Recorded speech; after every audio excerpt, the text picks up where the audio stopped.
আসসালামু আলাইকুম, সবাইকে পবিত্র ঈদের শুভেচ্ছা। খোকসায় বিএনপির নেতাকর্মীদের নিয়ে মোটরসাইকেল র্যালি ও ঈদ শুভেচ্ছা বিনিময়। কুমারখালী কুষ্টিয়া প্রতিনিধি মোহাম্মদ লিটনের প্রতিবেদনে দেখুন বিস্তারিত। কুষ্টিয়ার খোকসায় বিএনপির নেতাকর্মীদের নিয়ে মোটরসাইকেল র্যালি ও ঈদ শুভেচ্ছা বিনিময় করেছেন বাংলাদেশ জাতীয়তাবাদী কৃষক দল কেন্দ্রীয় কমিটির নির্বাহী সদস্য এইচ.এস.এম. মঈন।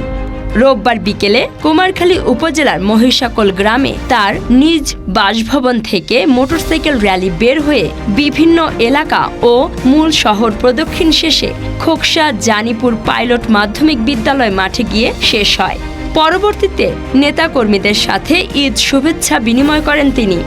ঈদ শুভেচ্ছা বিনিময় শেষে তিনি জানান, দল যদি তাকে জনগণের সেবা করার সুযোগ দেয় তাহলে যুবকদের কর্মসংস্থানের পাশাপাশি সন্ত্রাস, চাঁদাবাজ ও মাদকমুক্ত সমাজ গড়বেন বলে জানান তিনি। যদি দল আমাকে সেই সুযোগ তৈরি করে দেয়, আগামী দিনে আমি খোকসা কুমারখালীবাসীর পাশে থাকতে চাই। তো আমি সাবেক কারা নির্যাতিত ছাত্র নেতা, আমি দীর্ঘ প্রায় 20-25 বছর আমি এই দলের জন্য রাজনীতিকে কয়েকবার জেল খেটেছি।